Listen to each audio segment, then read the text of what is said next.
Para dokter mengatakan bahwa kemungkinan ia mengalami ketakutan dan depresi berlanjut dan perubahan perasaan hati yang mendadak dan tidak terprediksi.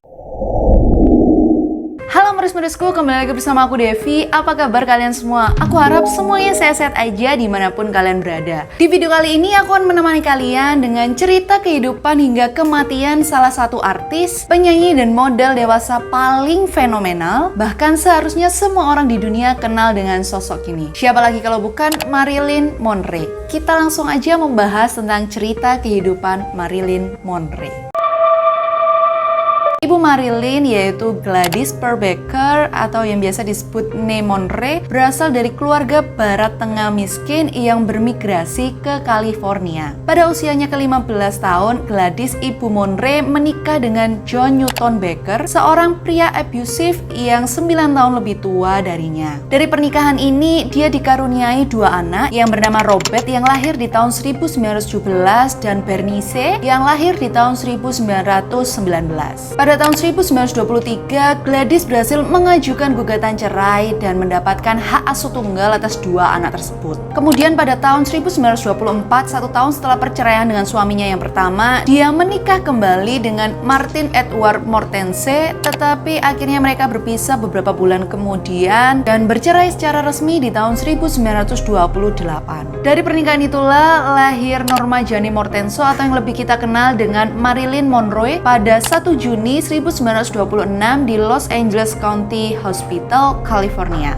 Sebenarnya pada saat itu Gladys tidak dalam kondisi sehat mental dan juga sehat keuangan untuk dapat memiliki seorang anak kembali. Hingga akhirnya Gladys menempatkan putrinya bersama orang tua asuh yaitu Kristen Evangelica Albert dan Ida Bolender di Hawthorne. Gladys sempat tinggal di sana selama 6 bulan tetapi karena dia harus bekerja, akhirnya dia meninggalkan Monroe bersama dengan kedua orang tua asuhnya dan hanya mengunjungi Monroe di akhir pekan. Kemudian di musim panas tahun 1933, Gladys membeli sebuah rumah kecil di daerah Hollywood dengan mengambil pinjaman dari Homeowners Loan Corporation dan memindahkan Monroe yang saat itu berusia 7 tahun untuk tinggal bersama dengan dirinya. Sayangnya setelah 1 tahun bersama, Gladys didiagnosis menderita skizofrenia paranoida, yaitu sebuah penyakit mental yang mengakibatkan penderitanya mengalami delusi dan halusinasi berlebih tentang seseorang yang akan menyakitinya. Sejak saat itu, ibunya keluar masuk rumah sakit dan Monroe terpaksa harus tinggal dengan tetangganya yaitu keluarga Atkinson. Ketika tinggal dengan keluarga tersebut, Monroe pernah mengalami pelecehan seksual hingga akhirnya di bulan September 1935, Monroe masuk ke Los Angeles Orphans Home yaitu sebuah pantai asuhan yang disebut sebagai institusi model, tapi sayangnya dia tidak nyaman berada di panti asuhan tersebut karena merasa diasingkan oleh para penghuni lainnya. Saat pekerja panti asuhan mengetahui hal tersebut, mereka berpikir bahwa Monroe kemungkinan akan lebih bahagia jika dia hidup dalam sebuah keluarga. Saat itu pihak panti asuhan langsung menunjuk keluarga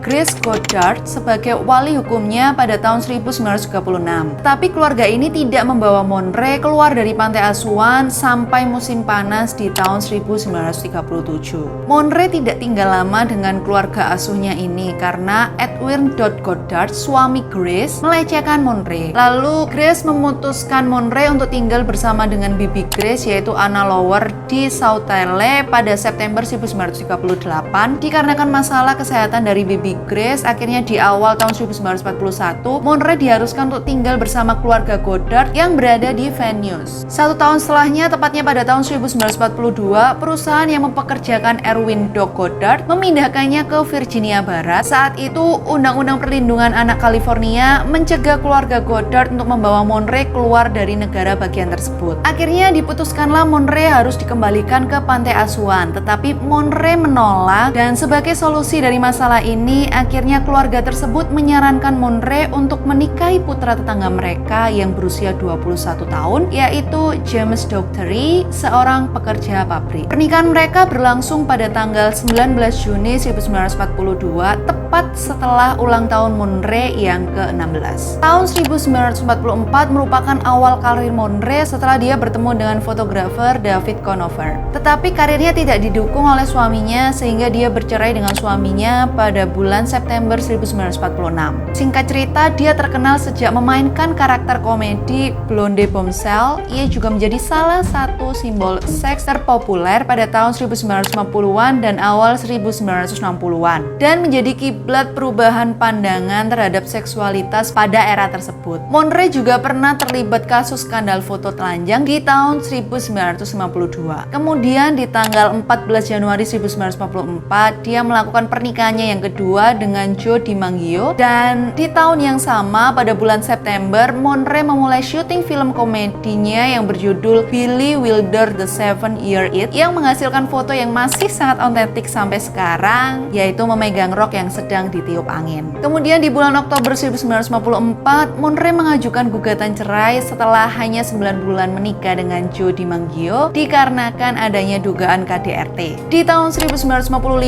saat pengajuan proses perceraian masih berlangsung, Monroe dikabarkan berselingkuh dengan Miller. Saat itu pihak manajemen Monroe mendesaknya untuk mengakhiri hubungan dengan Miller dikarenakan saat itu Miller sedang diselidiki oleh FBI atas tuduhan komunisme dan telah dipanggil oleh House Un-America Activities Committee, tetapi Monroe menolaknya. Akibat hubungan tersebut, FBI akhirnya menyelidiki tentang latar belakang Monroe. Dan ternyata hubungan Monroe dan juga Miller menjadi lebih serius, dan pada 29 Juni 1956 mereka akhirnya menikah di kota White Plains, Winchester Country Court di New York. Saat itu Monroe mengikuti agama suaminya, yaitu agama Yahudi, yang menyebabkan Mesir mencekal semua film Monroe. Apalagi saat itu publik mengetahui Monroe merupakan seseorang dengan simbol seks dan Miller merupakan seseorang yang sangat intelektual. Bahkan media setempat menyebut pasangan itu sebagai pasangan Egghead Weds Horcrux. Di tahun 1957, Monroe mengalami keguguran akibat ketergantungannya akan obat-obatan, dan di tahun itu pula Monroe sempat dirawat di rumah sakit akibat overdosis obat penenang atau barbiturat. Di tahun 1961, pernikahan Monroe dan Miller ini berakhir, dan kemudian kesehatan Monroe berangsur-angsur menurun. Ia juga mengalami penyakit batu empedu dan kecanduan obat penenang yang begitu parah.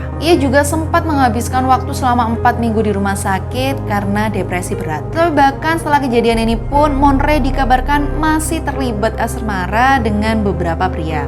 Nah, itulah tadi singkat cerita kehidupan Marilyn Monroe yang cukup pelik dari kehidupan masa kecilnya dan sampai kehidupan asmaranya. Kita akan langsung masuk ke kronologi kematian Marilyn Monroe, yaitu 1 tahun tepatnya setelah perceraian dengan Miller.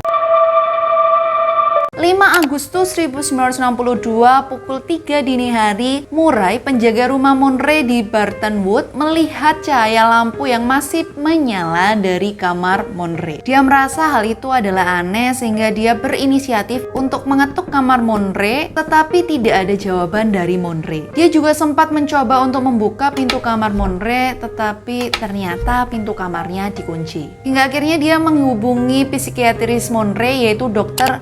Ralph Grinson, dan menceritakan kejadian tersebut. Dr. Grinson kemudian langsung berangkat ke rumah Monroe dan membuka paksa pintu kamar Monroe, dan dia menemukan Monroe dalam keadaan telanjang bulat di atas tempat tidurnya. Melihat hari ini, kemudian Dr. Grinson memanggil Dr. Hyman Engelbert, yaitu dokter khusus keluarga Monroe, untuk mengonfirmasi kematiannya. Dr. Engelbert tiba di rumah Monroe pada pukul 3.50 dini hari, dan pukul 4.25 dini hari, mereka akhirnya melaporkan kejadian ini ke Departemen Kepolisian Los Angeles. Dari penyelidikan diketahui Monroe telah meninggal dunia di antara pukul 8.30 sampai 10.30 malam waktu setempat di tanggal 4 Agustus 1962. Laporan toksologi Monroe menunjukkan penyebab kematiannya adalah dikarenakan keracunan barbiturat akut atau obat penenang akut. Dia memiliki 8 mg% hidrat kloral dan 4,5 mg% pentolbarbital atau nembutal dalam darahnya, dan juga 13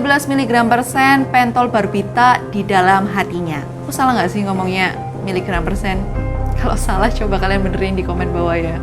Mohon maafkan saya. Ditemukan juga botol-botol obat-obatan kosong yang seperti dibuka paksa di sebelah tempat tidurnya. Tetapi penyidik tidak menemukan alkohol atau gelas minuman di kamar tersebut. Diyakini saat itu Monroe mungkin secara tidak sengaja mengalami overdosis di luar batas. Para dokter mengatakan bahwa kemungkinan ia mengalami ketakutan dan depresi berlanjut dan perubahan perasaan hati yang mendadak dan tidak terprediksi. Sebelumnya juga bahkan dia pernah diketahui overdosis beberapa kali tetapi tidak sampai membahayakan nyawanya. Karena fakta-fakta tersebut dan kurangnya bukti tentang keterlibatan orang luar, akhirnya para penyidik menyatakan Monroe meninggal akibat bunuh diri. Pemakaman Monroe sendiri diatur oleh Joe DiMaggio, suaminya yang kedua dan manajernya Ines Melson di Westwood Village Memorial Park Cemetery pada tanggal 8 Agustus. Pemakaman tersebut bersifat tertutup dan hanya dihadiri oleh keluarga dan juga kerabat terdekatnya. Nah, itulah tadi kronologi kematian Monroe yang tercatat sebagai tindakan bunuh diri akibat depresi. Tetapi ternyata banyak orang yang meyakini bahwa ini bukanlah tindakan bunuh diri dan beberapa orang juga merasa janggal ketika mencoba mencari tahu penyebab sebenarnya dari kematian Monroe. Menurut Hotcast, Marilyn Monroe merupakan satu-satunya wanita yang pernah dia bunuh. Dan ia juga menambahkan Monroe merupakan target yang harus mati.